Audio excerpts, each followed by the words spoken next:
Hi, good day all of you. Welcome to our session. Welcome to our channel Intelligible Tutorials. In this today's session now we are going to discuss about a new topic called the item clustering. So what is the meaning of item clustering? How the items are going to be clustered? All these things now we are going to see in this video. Normally, item clustering can be done in two ways. Number one, it is in the same as in the term clustering, how it can be done in manual clustering and as well as automatic term clustering. This item clustering is also can be done in manual clustering and as well as automatic clustering. So what are the differences between manual item clustering and automatic item clustering? Now we are going to see. What is the meaning of item clustering? First we see the clustering of the various kinds of the items in multiple number of the documents. What is an item actually? It may be a phrase, it may be a word, or it may be a collection of the words, a sentence, or a diagram, or a picture, whatever it is, everything that can be considered as the item in information retrieval systems. Regarding this item, we have already discussed in our previous videos. Okay, so just to see my past videos regarding the item. What is the meaning of the item? So whatever a word, whatever a sentence, a retrievable item, whatever it is, a retrievable thing in the information retrieval system, that can be considered as an item. Okay, so it may be a JPG image or it may be a MPG video or whatever it is that can be retrieved from the IRS documents, that can be often regarded as an item. Okay, so whenever you cluster those number of the items from multiple number of the documents, then we can say that is item clustering. And now we are going to talk about the manual item clustering. So what is the manual item clustering? Actually, as in the manual term clustering, manual item clustering is also one of the time taking process. It requires large overhead of the computations and as well as the time. So but it requires more overheads, so that's why obviously we go for automatic item clustering. So in the automatic item clustering, here we combine various kinds of the primary category items with several secondary category items very efficiently and very fast. We can compare, we can match the items which are matching one item with another item. The item which can be matched is the primary, which is going to be matched is the secondary. So we can match those items very perfectly and very easily. It's not a time taking process in the automatic term clustering, whereas it's a time taking process while comparing one item with another item in the manual clustering. Okay, so that's why it's having its overheads, the overheads in the place of space, time and computations. But coming to the automatic item clustering, in the automatic time clustering is considered as the very efficient method. How we can do the automatic term clustering? Here also we can do the automatic item clustering. Okay, so whatever method we have used in our term complete relation method, here we use same item complete relation method. In the previous video I explained how to construct a binary matrix based on the term similarity matrix. That method is called as term complete relation method. By taking a threshold value 10, here also the same, by taking a threshold value 10 we can compute the item complete relation method, same as in the term complete relation method. Okay, next.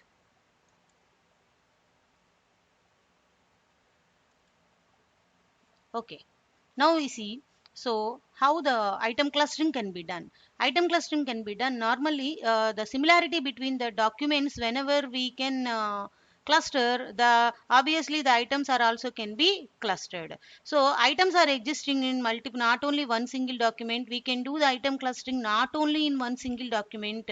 The similarity of the items are existing, the items are existing in multiple number of the documents, so we can combine item clustering on multiple number of the documents. Because the same item is existing in multiple number of the items, we can cluster the similarity of the multiple items are existing, then we can cluster all the items in multiple number of the clusters. Okay, the similarity function here it is performed between the rows in the item matrix, same as in the term matrix, there also in the rows. Okay, so based on the threshold value we construct the binary matrix. So same as in the term matrix, term complete relation method matrix. Here same as in the term complete relation matrix, the default threshold value is given as 10.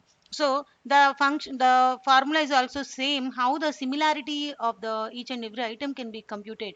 Here similarity of the item I, item j can be computed as sigma term I comma k and term j comma k. So rows and columns we can do the computations on the term matrix.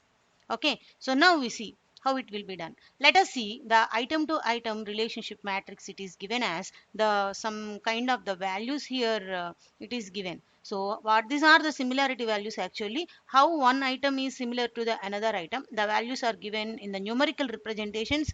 Those are the similarity values. Now we are going to construct the binary matrix or using the item complete relation method by taking the threshold value, the value which is having greater than or equal to 10, that can be given as the value 1. Here see, obviously 11 and 22 are greater than or equal to 10, so here 1 1 are given. Here also all are greater than or equal to 10, so 10 is greater than or equal to 10, so all ones here we got. Here only 1 1, here only 2 ones, and here also 22 36 11 we got. So like that we can computed the item relationship matrix, which is a binary matrix it is.